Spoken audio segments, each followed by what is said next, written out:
అందరికీ నమస్కారం. అమ్మ మాట అమ్మాయి బాట ఛానల్కి స్వాగతం. కథ చెప్పుకుందామా? అనాగరికుడెవరు? పూర్వం ఒకప్పుడు ఈజిప్టు దేశాన్ని మెహర్ అనే ఒక గొప్ప సుల్తాను పరిపాలిస్తూ ఉండేవాడు.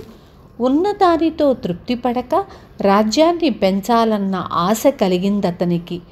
ఈ ఆశతో మెహర్ సుల్తాను చుట్టుపక్కల దేశాలన్నింటినీ ఆక్రమించుకొని ఆ రాజుల చేత కప్పాలు కట్టించుకొని చక్రవర్తిని అనిపించుకోవాలని నిశ్చయించుకున్నాడు. వెంటనే ఖజానాలో సొమ్ము అంతా వెచ్చించి గొప్ప సేనలు పోగు చేసి విజయయాత్ర సాగించాడు. దండెత్తి వచ్చిన మెహర్ను పౌరుషవంతులైన రాజులు కొందరు ఎదిరించారు. కానీ సముద్రానికి మళ్ళీ పొంగి వచ్చిన ఈజిప్టు సేనల ముందు వాళ్ల పౌరుషం వృధా అయ్యింది. ఆ మహావీరులు యుద్ధంలో ప్రాణాలను కోల్పోవలసి వచ్చింది. ఎదిరించి లాభం లేదని కొందరు రాజులు సంధి చేసుకొని కప్పాలు కట్టడానికి ఒప్పుకున్నారు. రాజ్యాలు వశమవుతున్న కొద్దీ మెహర్కి రాజ్యదాహం ఎక్కువయింది. కొత్తగా వశమైన దేశాలలోని సొమ్మంతా కొల్లగొట్టి తీసుకుపోయి కొత్త సైన్యాలు పోగు చేసి కొత్త ప్రాంతాలపైన ఇంకా దండయాత్రలు సాగించాడు. ఇలా దౌర్జన్యానికి గురి అయిన దేశాలలో షికాంగు అనేది ఒకటి. షికాంగు కొండలతోనూ అడవులతోనూ నిండి ఉన్న దేశం. అహంకారం కొద్దీ మెహర్ ఆ దేశాన్ని కూడా ముట్టడించాడే కానీ దాని జోలికి పోకపోతే నేను తిరిగిపోను. షికాంగు రాజు అనుచరులంతా మన దేశంలోని బిల్లుల వంటి ఆటవికులు. ఏ చెట్టు మీదనో పుట్ట వెనకనో పొంచి ఉండి విషం లాంటి బాణాలు ప్రయోగించి మెహర్ సేనలో చాలామంది వీరుల ప్రాణాలు తీశారు. ఏమరపాటున రాత్రివేళ నిద్రపోతూ ఉండగా చూసి చీమల బారులకు మళ్ళీ తండోపతండాలుగా కొండ దిగి వచ్చి మెహర్ సైనికులలో ఎక్కడి వాళ్లనక్కడ నరికి పోగులు పెట్టే పారిపోయారు. అప్పుడు ముఖ్య సేనాని చక్రవర్తితో, ప్రభు, మనం ఈ దండయాత్ర వదులుకొని తిరుగుదారి పట్టడం శ్రేయస్కరం. చావగా మిగిలిన సైనికులంతా స్వదేశానికి పోవాలని కోరుతున్నారు అని మనవి చేశాడు. కానీ మెహర్ సేనాని సలహాను ఒప్పుకోలేదు. అతనికి పట్టుదలే ప్రధానము. ప్రభు, తమరు చక్రవర్తులనిపించుకున్నారు. నైలు నది ప్రాంతానికంతకు ఏకఛత్రాధిపత్యం వహించారు.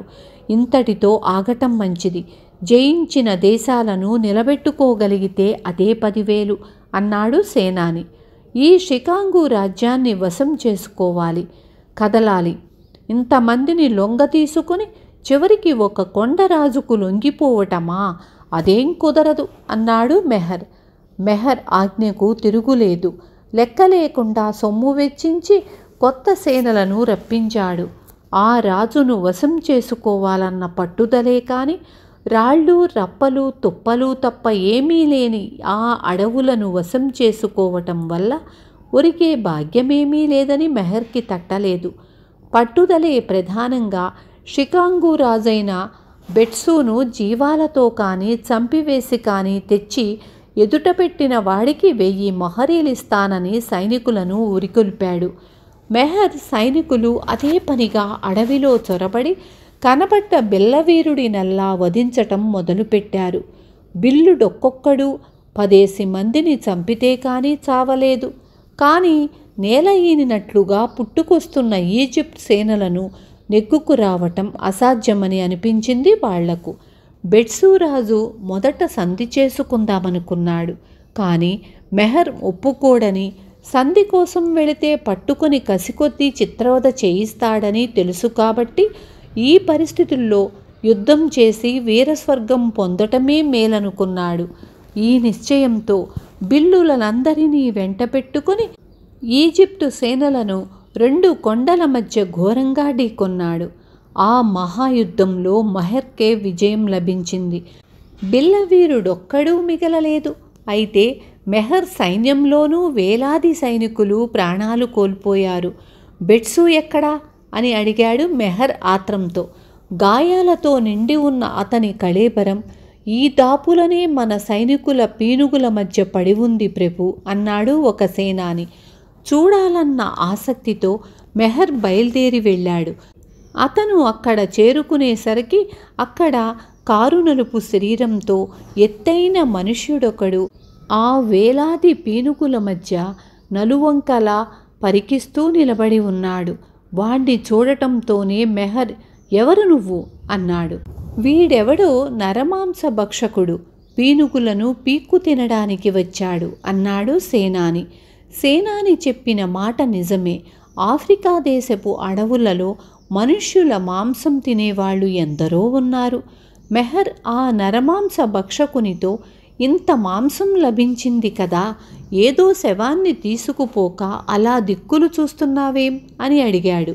వీళ్ళనందరినీ తినడానికెవరో చంపుకొన్నారు. నాకు కావలసింది ఒక్కటే శవం. అయినా వారి అనుమతి తీసుకొని మరి తినడం ధర్మం కదా, అందుకని ఆ చంపిన వారి కోసం ఎదురు చూస్తున్నాను అన్నాడు నల్లవాడు. మెహర్ నవ్వి, వీళ్ళనందరినీ చంపింది నేనే, కానీ తినటానికి మాత్రం కాదు అన్నాడు. నల్లవాడు ఆశ్చర్యాన్ని వెలుబుచ్చుతూ, తినడానికి కాకపోతే ఇంతమందిని వృధాగా ఎందుకు చంపినట్లు అని ఎదురు ప్రశ్న వేశాడు నిర్భయంగా. మెహర్ చక్రవర్తి సేనానితో, వీడు కేవలము అనాగరికుడు, వీడికి నచ్చేటట్లు మనం తెలియచెప్పటం అసాధ్యం అన్నాడు. అంతట చక్రవర్తి వెనుక పక్కగా ఎవరో నవ్వుతున్నట్లు అలికిడి అయ్యింది. మెహర్ గభీమని వెనకకు తిరిగి చూసేసరికి ఆ ప్రాంతాన గల అడవులలో తపస్సు చేసుకునే ఫకీరొకడు ఎదుట ప్రత్యక్షమయ్యాడు. మహాత్మా, నవ్వారెందుకు అని అడిగాడు మెహర్ విస్మయంతో.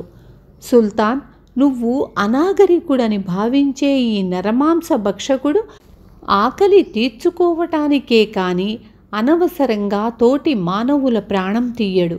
నీవో సామ్రాజ్యాన్ని వ్యాపింపచెయ్యాలన్న కాంక్షతో యుద్ధాలు తలపెట్టి లక్షలాది మానవుల ప్రాణాలు నిష్కారణంగా తీయించుతున్నావు. అవునా? ఒక్క క్షణం ఆలోచించు. ఇప్పుడు మీ ఇద్దరిలో అనాగరికులెవరో నీకే తెలుస్తుంది అన్నాడు ఫకీర్ పిడుగులు పడినట్టుగా పలుకుతూ. ఫకీరు మాటలలోని సత్యాన్ని గ్రహించిన మెహర్ సిగ్గుతో తలవంచుకున్నాడు. అంతేకాదు, ఆ క్షణమందు అతని మనస్సే పూర్తిగా మారిపోయింది. ఇక ఈ రోజు నుంచి యుద్ధమనే మాటనే తలపెట్టనని నిశ్చయించుకున్నాడు. విన్నారు కదా.